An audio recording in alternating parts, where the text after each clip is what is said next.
Hello, everybody, and welcome to another episode of possibly the greatest podcast of all time, the Caregivers Toolbox.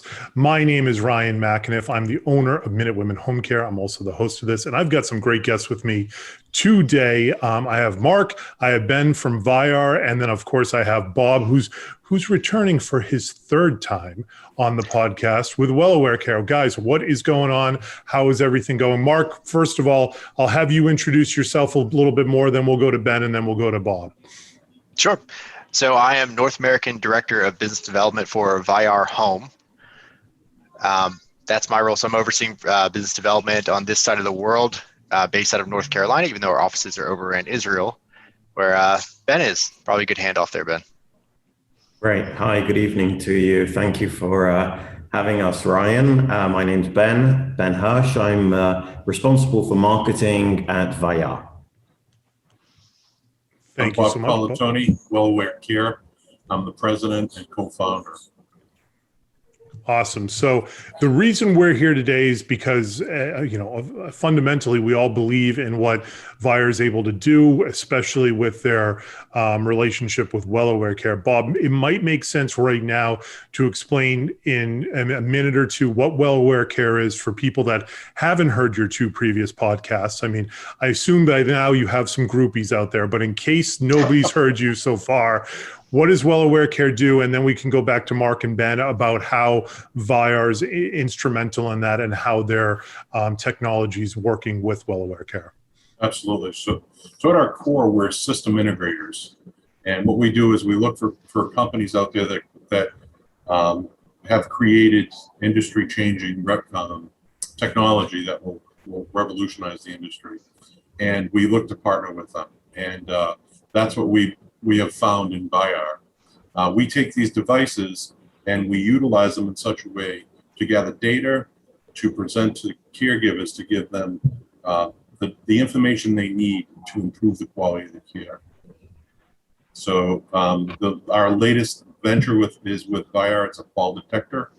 And we just released our software about a week ago, and we've deployed it now in 2 facilities, and it's working swimmingly.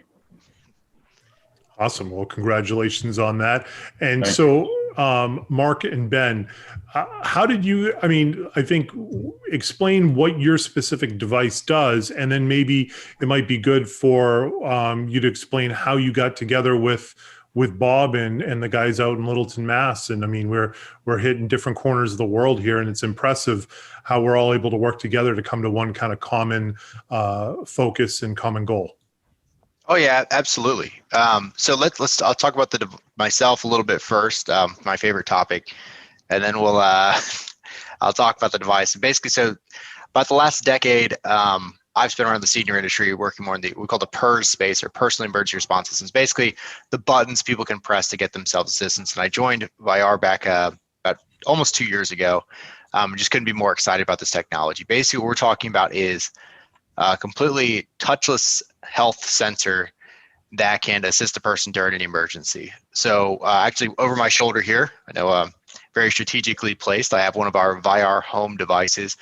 Vayyar Home is using radar to see and understand what's happening inside of a room or an environment. So with the device behind me, what it's doing is it's putting out a radio frequency about 1,000 times a second, having that come back into the device, and then analyzing the information so that we're not just getting the little old ping on a map that you might have seen in the movies, but we're actually getting something back to the device. We're going to start to build out kind of an image of what's going on in front of it. Nothing that you or I look at and it's a camera, picture, or a photo, but the device understands what's going on. So when a person comes into the room, it can see, okay, the device knows the person's here, they're in their bed, they're out of their bed, and of course, one of the most important features, if a person goes down to the ground and falls down, the device can actually say, hey, we've got a person on the ground. If they're not getting back up, it can trigger something else to get that person assistance. So as we came into the market, in my background, I had brought a lot of these PERS products to market and worked on a platform.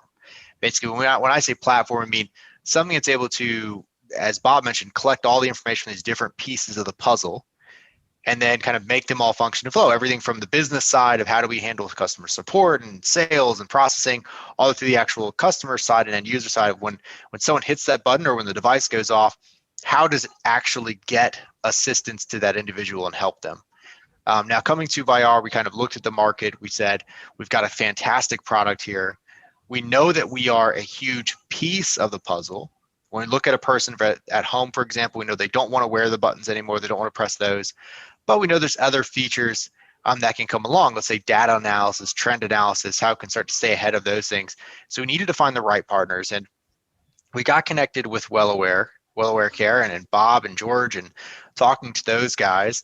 And as we started discussing kind of the pieces they already had in place, we kind of found where Vayyar Home set in. And I think we discovered that, not only did we really fit well together into the environment that they've created, but on top of that, we actually could replace a few other products and pieces. And then, that was just the first level. Taking it from there, Bob's done amazing things with the technical team to start updating the trend analysis, where now we're going to the point of, our future state is not only can we say what happens if you were to fall, but maybe getting even ahead of health issues and saying, hey, we know that something's going to happen to you, or you seem like something is happening to you, without you having to do anything at all. No one has to press a button, pull a cord, wear something. All this is done from a device that can see, understand, and share that information with an advanced platform like WellAware Care that's going to be able to match all those puzzle pieces together to give us the outcomes we're really looking for.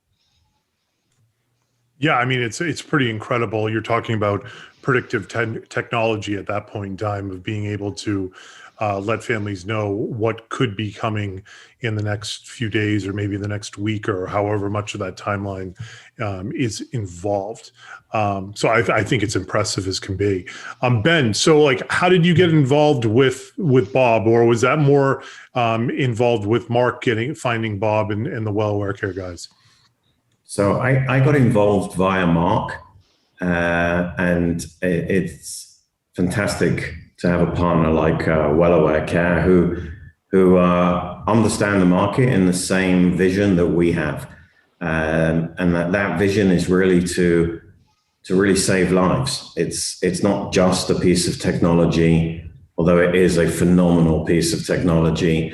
It's what it does on the human side of things. It's what it does from the perspective of allowing people, the elderly people, to feel a sense of freedom in what they do, how they do it. As Mark touched upon, there's this term that's in the industry, something that we really resonates with us, this badge of dishonor. There's this concept of badge of honor, but you put a wearable on someone, in essence, you're putting a cowbell around them, and you are saying, you have arrived. You are officially really, really incapable of looking after yourself, and you should wear this as a badge of dishonor. And all of these types of yesterday's technology, they don't help the situation at all. They maybe make us as the kids feel good about ourselves, doing what's right for our parents, and that's a fantastic thing. But actually the world has moved on. And us being able to work with a company like WellAware, it takes things to the next level, and it provides that freedom back to an elderly person, away from the wearables, away from the buttons, away from the cords, yesterday's technology, into tomorrow's remote touchless technology. Ben, can you also explain a little bit about the history of the product? I found that extremely interesting, where this technology was born. Gladly. So one of the things, Ryan, that's incredible about Vayyar is that the founders started with a vision about 7-8 years ago. They'd all been touched with, unfortunately, the curse of someone in the family associated with breast cancer. And they decided that they wanted to use radio frequency, as we know it, radar, to be able to create a affordable and handheld breast cancer detection product. Something not to replace mammography, which is an incredible technology that saves lives, but really that first gateway of a woman, probably less in the developed world, maybe in the less developed world. Unfortunately, cancer is progressing there much more rapidly. They don't have access to these sorts of systems. By the time they do actually feel something, potentially it's too late. I'm delighted to say that that device, that handheld, affordable device, is now being trialed in Israel, in hospitals, with the potential to save lives. But when they realized that they could actually see through the breast tissue and detect cancer, it opened up a whole new world for this radar imaging technology, of which Vayyar are the world leaders. And it allowed us to look into a whole host of other vertical markets, saving children inside of a car that have been left. Unfortunately, there's the Hot Car Act in the US to ensure that this technology goes into new vehicles, to make sure that pedestrians and other cars are protected with autonomous vehicles. This tech, elderly care, construction, all of these use the same chip at its base, which is this fantastic, as Mark said, this radar that sees. And because it's not a camera, it doesn't mean that if you throw mud at it, or there's rain, or it's dark, or it cracks, this doesn't affect radar in the slightest. So we're always there to protect an individual. And private at the same time too. So, respecting, protecting, but also respecting people and allowing them to live their lives, not under a microscope in any way that would be limiting. Mark, are you taking my job? Because that's a nice phrase, protecting, and what did you say? Protecting and also respecting people's lives. Protecting and respecting. There you go. I'm out of a job. Yes. All what I said, we got the sound bite. That's the goal. Well, it's speaking of sound bites, one, when you're talking things out with people, that's where these great ideas come from. And over the past year of doing countless Zooms, one of the things I've said is that I think everybody in the senior care world would agree that whatever service or product they're offering, you're lucky if the people that start using it are 3 months behind when they should have started using it. And a lot of times you can be 6 months behind and 12 months behind. And, this is where I got excited about talking with Bob and finding out about your product, because so often families are behind the 8 ball on what they need, whether it's private home care, whether it's assisted living, whether it's just being around their parents more. Hey, listen, we have to visit mom and dad more often because something's going wrong. But people don't want to either recognize that or want to do something about it until usually it's already too late and it's banging at their door and there's already an issue. And what I loved about the product and I thought was so fascinating about it is that it's relatively low cost compared to what my services cost for one-on-one care. And it allows what you said there to be a level of privacy there that it gives you the safety net if something goes wrong, but it's also not the camera in the home that Big Brother is watching at all times and makes you feel like you have the proverbial cowbell around your neck again. Because if you have family and friends come over, they're going to see the camera in the corner and they're going to be like, well, why do you need a camera? And so I think that this is one of these things where it's going to allow a lot of family members to be able to feel like they have a safety net, while also there might be a little bit of compromise on the part of a senior of having a new device in there, but it's not nearly the invasiveness that a camera would be. The other thing that I'm finding and seeing that I'm in Massachusetts, and so we're kind of ahead of that fight for 15 minimum wage. We're going to be there in 2 years. We'll be $15 minimum wage. Caregivers get paid more than that. And the concern that I have is that when you're going to be charging, private home care is going to settle around $40 an hour for one-on-one hands-on care. And that's going to affect assisted livings. It's going to affect nursing homes as well, because they're all staffing models, right?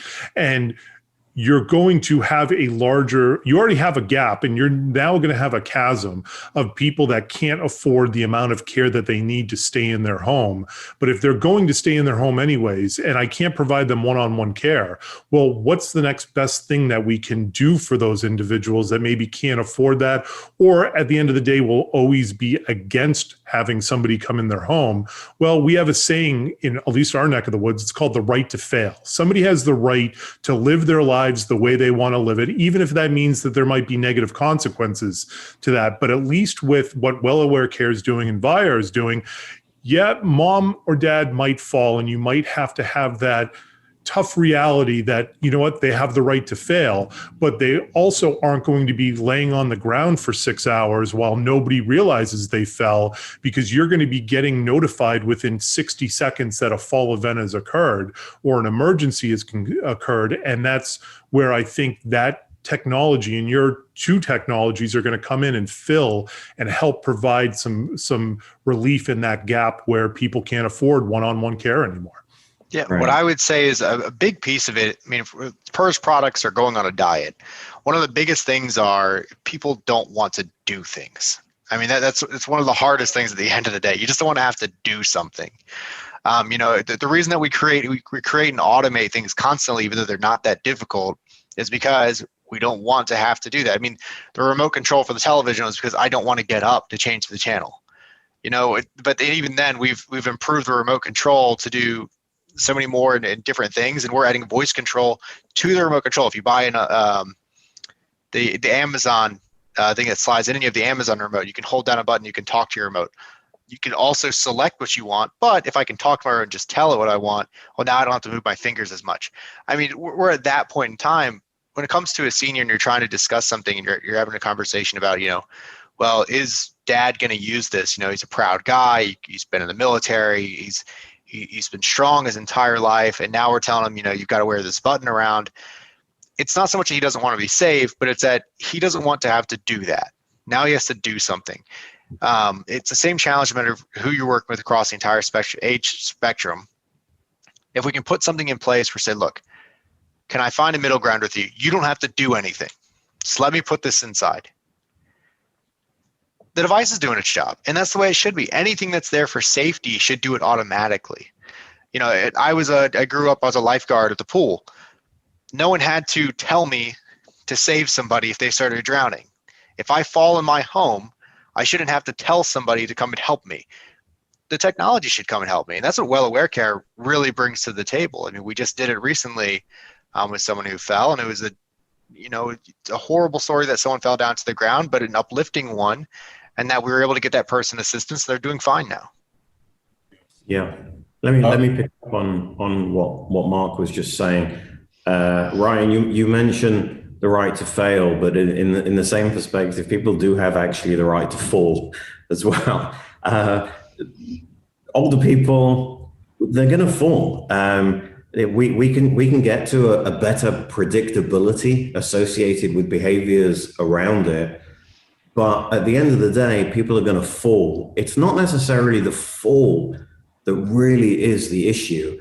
It's actually how long are they left on the floor.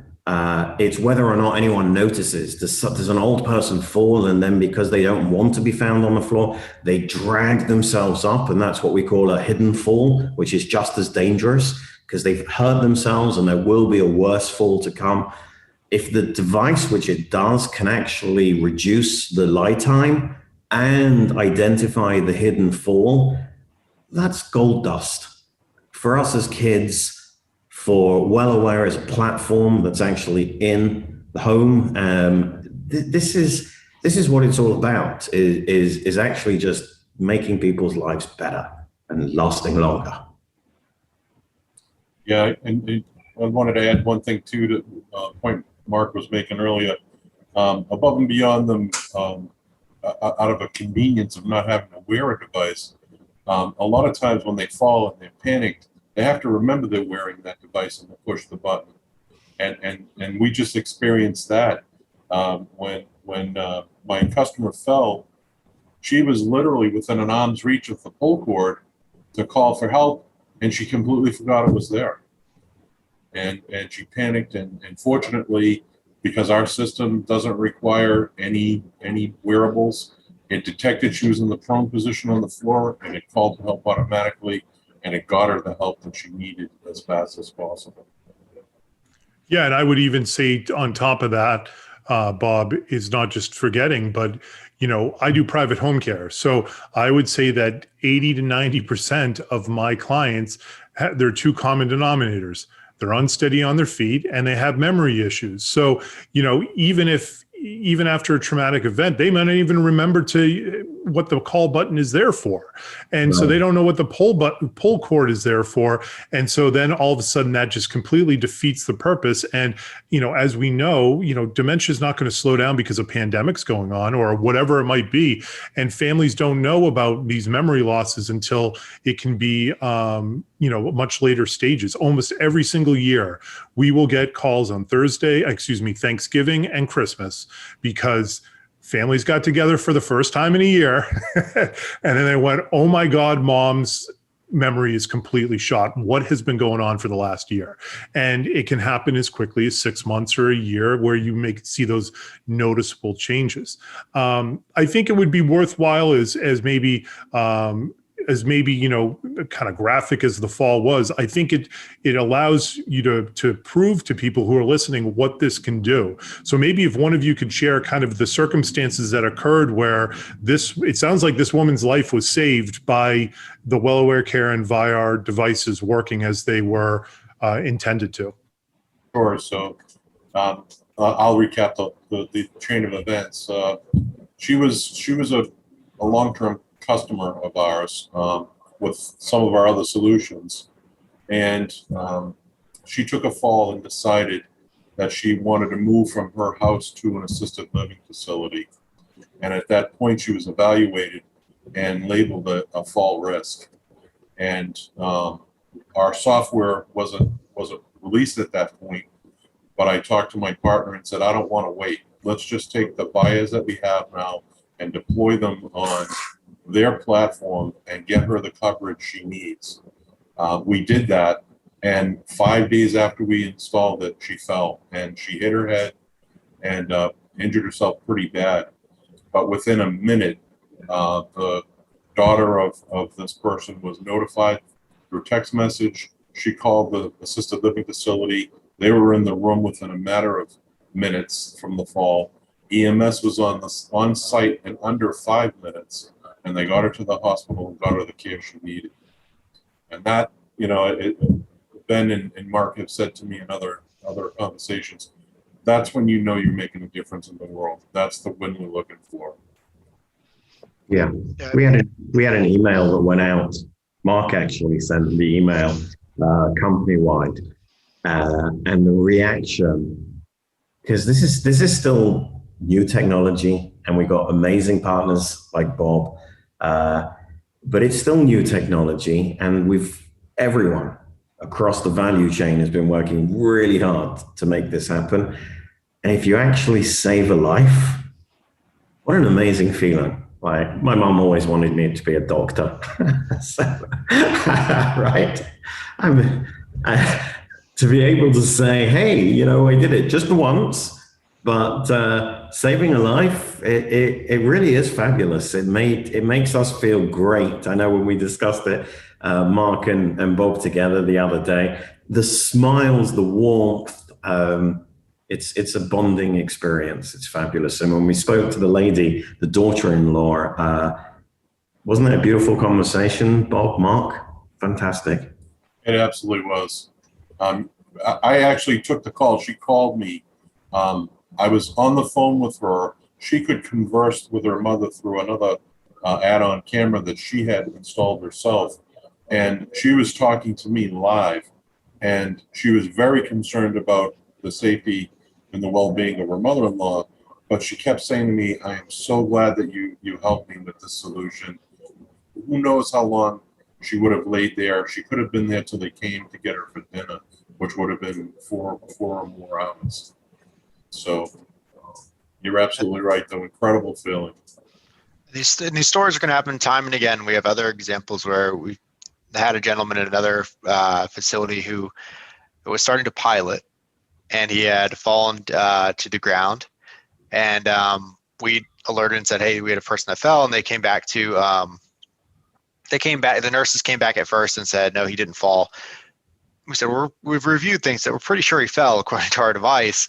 So they talked to him again, and his feedback was, well, that really wasn't fall. I mean, I tripped for, a minute, but that wasn't really a fall. That's the other side of the coin. You have both these scenarios. There's the ones that are going to come up that are these major falls that occur. But as Ben mentioned earlier, it's also the hidden falls, the one where the person got themselves back up. We had a person that was sliding off their bed, and then they would get themselves back in, and up there in memory care. I mean, it's twofold. One, you do have the people that can't say it, but Ryan, I'm sure in your experience with the home care side, well, maybe I'm wrong, but I'm assuming not every person you guys care for is 100% honest with you guys. No, and that was one thing I was going to mention, and you definitely touched on that, is that, you know, sometimes it doesn't happen all the time, but sometimes we're between the rock and the hard place of two different family members. One's believing what their mother or father's telling them, and the other one's believing what we're telling them from what the caregiver's perspective is. And so, and I can understand where families could come from being like, listen, this guy Ryan, of course he's going to tell you mom's a fall risk because he wants the business. But with something like your system and WellAware Care system in there, I don't have to be the guy that could be accused of having a conflict of interest. I can sit there and be like, you know, look at your dashboards to see what's going on, because you're absolutely right. People, you know, we don't call it lies. We just call them little fibs. You know, they're exaggerating the truth. And then all of a sudden that's, you know, the big one comes, and then all of a sudden the family realizes, oh, all right, so maybe this was happening. Well, inside of assisted living, I always call it the 45-minute lie, where there's a bit of mistruth, in that someone will come out and they'll say, I laid on the ground for 45 minutes to their family. And that's where they're hitting you, Ryan. You know, they expected you guys to be omniscient and apparently just pulling in the driveway every time someone goes down to the ground, which obviously can't be the case. But, you know, in some cases we had assisted living, it would say we responded in 5 minutes. Person says I was on the ground for 45. Nobody's lying. What they leave out is that they didn't actually call for help, or they didn't remember their cord for 40 minutes. So yeah, everybody responded, but it was once that finally happened, or in this case, they weren't supposed to come check on her until dinner time. And I think she fell around 1:30. So you're talking about, you know, maybe 4 hours of her lying there. This is where we know we're stepping in. It's effortless. Like I said earlier, it should be something that we can pick up on, that we can say, hey, you don't have to do anything. This is going to exist. It's going to be there for you. This is going to be that lifeguard that's completely private for you. You live your life and actually live it with nothing held back, that we've got something in place that's going to be there for you. And we don't have to have concerns about you getting grilled, because a lot of people want to be honest, but having to admit it and say it is a lot harder. If we've got a device or system that's kind of catching that, we say the fall before the fall, as Ben mentioned, that might be more dangerous, because not doing something about that initial fall results in a much worse fall later. But this is our goal in the end, is that you don't have to wave the white flag and admit that you need help. You don't have to sacrifice your privacy. You don't have to sacrifice some of your freedom by having to wear something. The idea is that we can put a system in place that's going to help this person all around without those extra bits of effort. Makes total sense to me. Oh, go ahead, Bob. One of the things I found throughout my work life in several different industries is the best way to change behavior is with data, right? You gather the data, you present the data, and people absorb the data, and then they believe. And that's, you know, when I talked to George about this is what I said. I said, we have these devices now. I want to pull this data together, and let's present perspectives on what's going on in these people's lives. How many times do they fall and get up? How many times do they fall and not get up? How many times do they go to the bathroom on average? How long do they spend in the bathroom? And you can start looking at trending there. And all of these things are indicators to the overall health and well-being of people. And that's where we're going in the future. Yeah, that's the huge parts of the data. I mean, again, Ryan, you probably know this better than we do, but we look at simple things like a UTI. Caught early, a little bit of antibiotics, move on. Caught late, person's going to the hospital. You know, if we can start trending, we might be able to get ahead of these things, because I always say, as you walk into my house and you say, you know, how's your bathroom visits going? Unless I've got something growing out of my side, I'm probably not going to admit to anything. Exactly. No.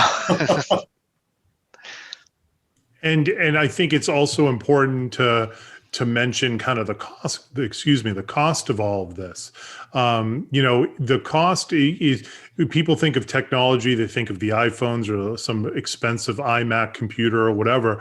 But the fact of the matter is that the assisted living, the nursing home, and the home care company, and that's me, is going to be far more expensive than the upfront cost of a WellAware Care system, including 1, 3, 7, 10 Vayyar devices, however many you need in the size of the home that you're in. But in most assisted living apartments, you're talking 1 or maybe 2 Vayyars. And for a relatively nominal amount of money up front and then a monthly fee after that, it can prevent the need from going into a nursing home, which right now costs about, I don't know, $150,000 a year. So when you start comparing those different types of care, it really makes a lot of sense for a lot of families to consider this option, especially in the beginning parts of needing extra care, because of what everybody's saying here. You have the data to figure out what the next steps need to be. Absolutely. All that's exactly true. But, if you don't mind, I kind of want to turn things around to you, Ryan, and put the spotlight back on you for a second. From a home care company side, I mean, how do these technologies help you? I mean, what are your goals from more the other side of it, from the caregiver side, from the person that you're providing the service? I mean, how would you guys use, how does it help you? So I think there are 3 reasons why I got involved with WellAware Care and why I'm such an advocate of this. And full disclosure, I am a distributor of WellAware Care, and we're working together to spread this. The first reason is that most of the time when everybody's avoiding private home care as long as they can because it's so expensive. And so family members, again, are 6 and sometimes 12 months behind where they really need to be. And where I thought that this would help with families is having them to be able to make the decisions on what the right type of care is for the loved ones. Now, I personally believe, and call me biased, but I don't think I'm being biased, that after what we've seen in the last year and a half, not a whole lot of people that want to be rushing into nursing homes. And unfortunately, I got a lot of friends in assisted livings, but I don't know how many people are rushing back into assisted livings. But even with that being said, an assisted living is still their home, where they're in a private residence for the most part.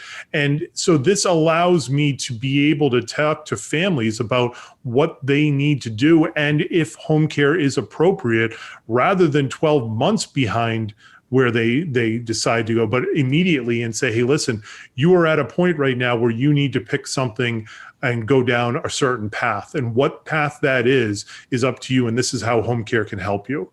And then if they choose a different path, I can help make them introductions to people that can help them with whatever choice of care they want to go down for. Now, granted, this is going to help my business without a doubt, because it's going to allow there to be revenue from reoccurring monthly fees and things like that. And then it's going to allow my more people to know about Minute Women Home Care, because they're already customers of mine.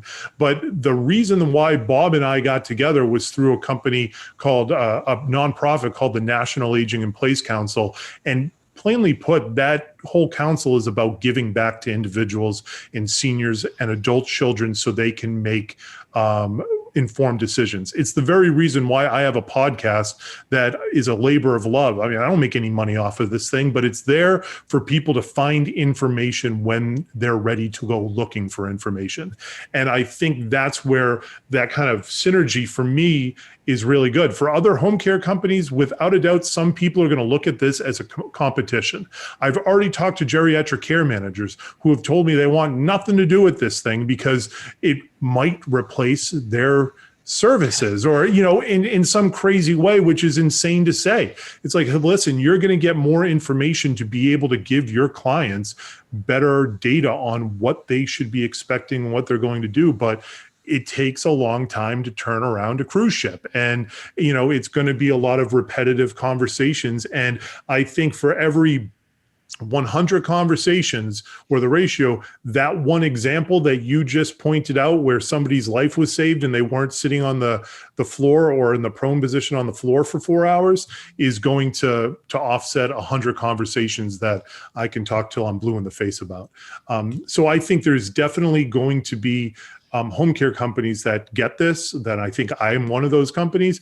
And I think there will be some that, are like the typewriter salesman saying that the computer is not going to be a big deal.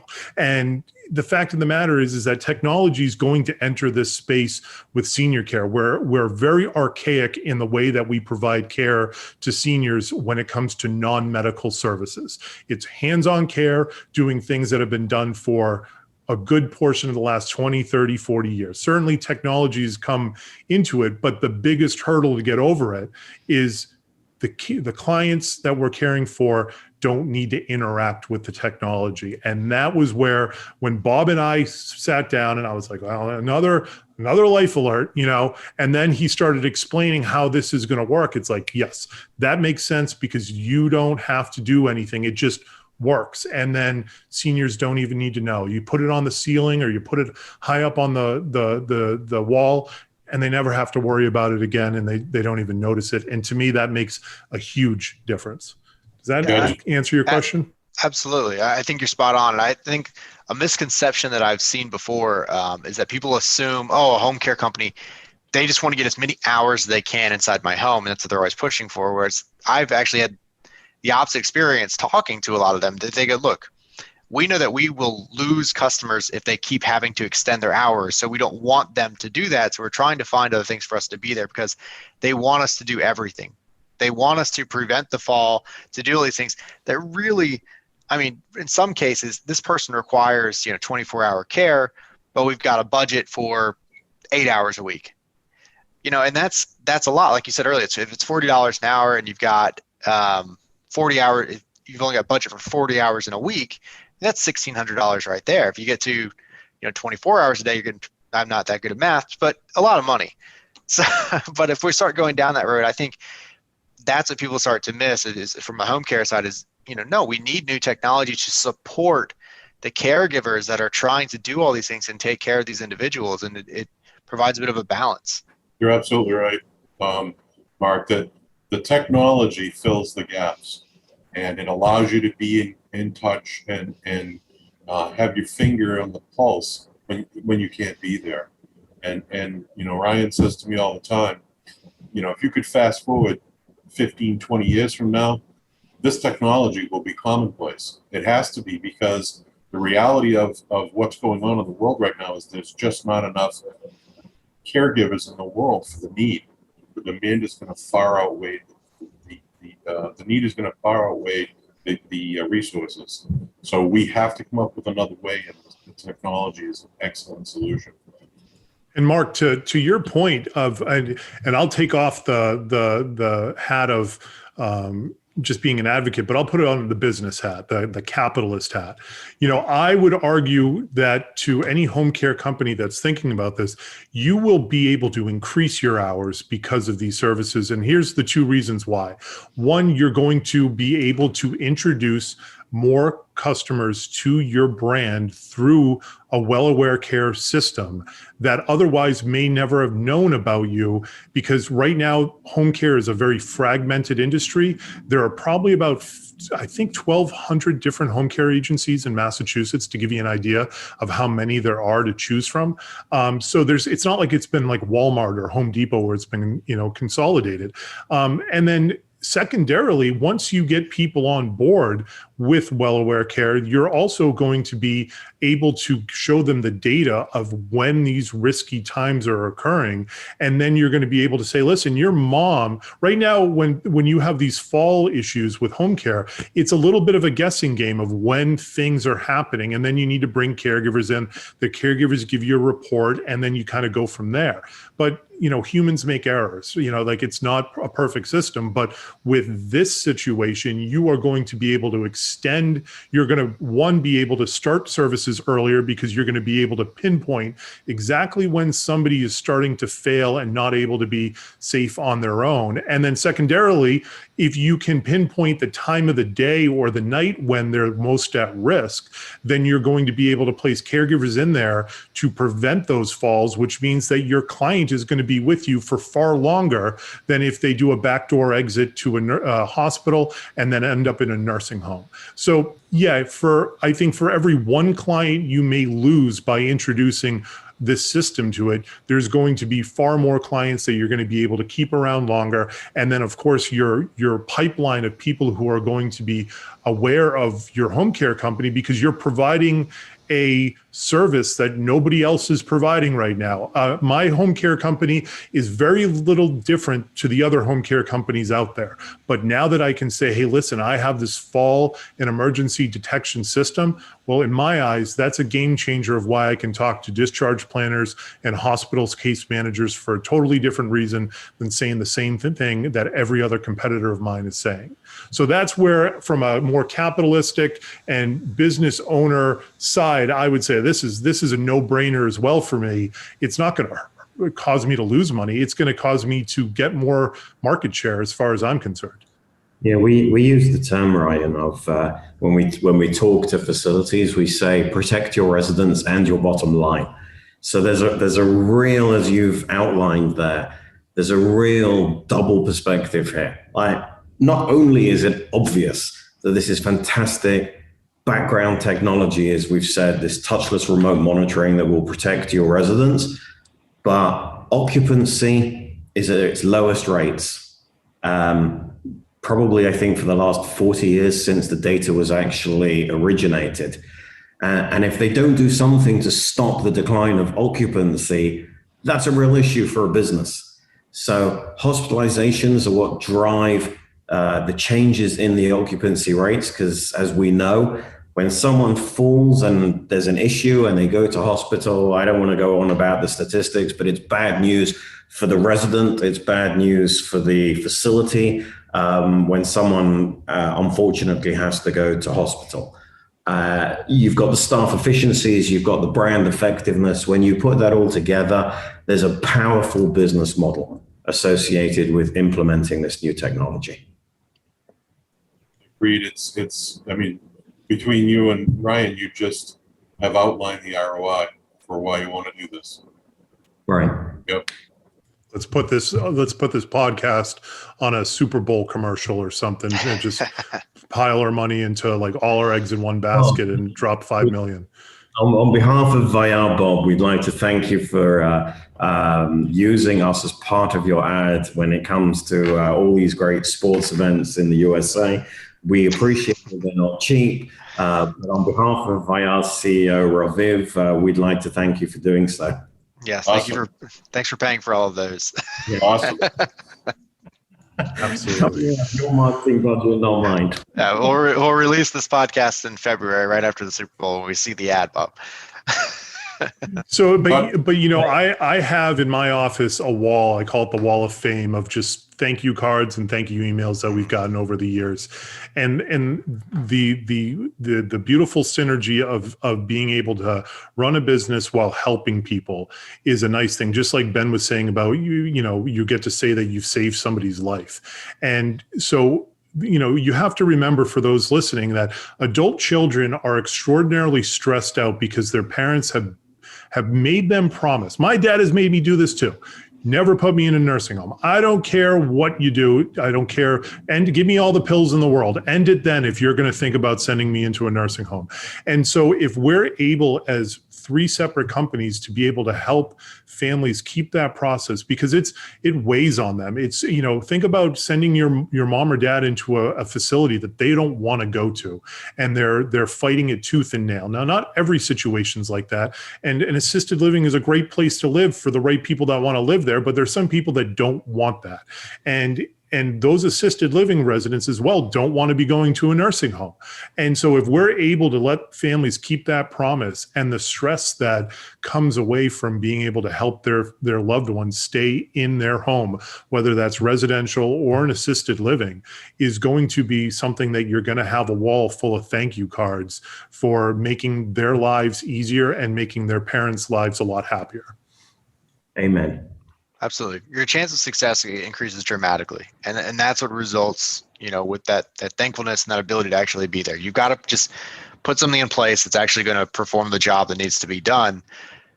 Shoving someone into care that they aren't ready for or haven't really gotten to yet, because there's a lot of gray area in this. I'm sure there's a lot of people that are highly stressed because, it might be their parent is walking that fine line of, they're still pretty independent, and some days they have more energy than I do.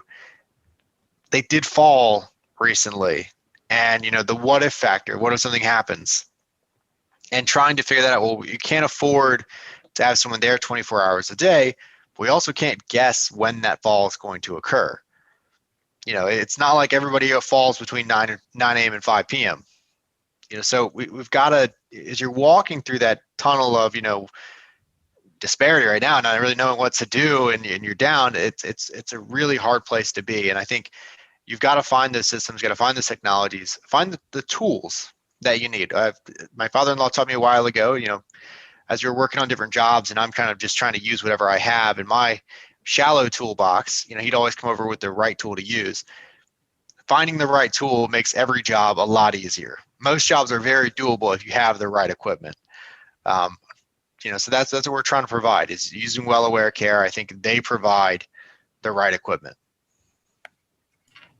Absolutely. Well, guys, on that note, we can wrap it up if you'd like, unless there are any other things you want to get to talk about.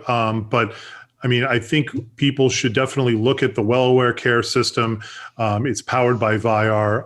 You're not going to be calling Vayyar up for this, but just know that they're the ones that one of the major devices that's allowing WellAware Care to do what they're able to do and help families the way that they want to be helped. And I think it's a good thing. And thank you all for coming on the podcast and sharing your stories and information with me.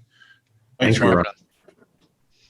Awesome. Well, with that being said, I appreciate everybody listening to the Caregivers Toolbox.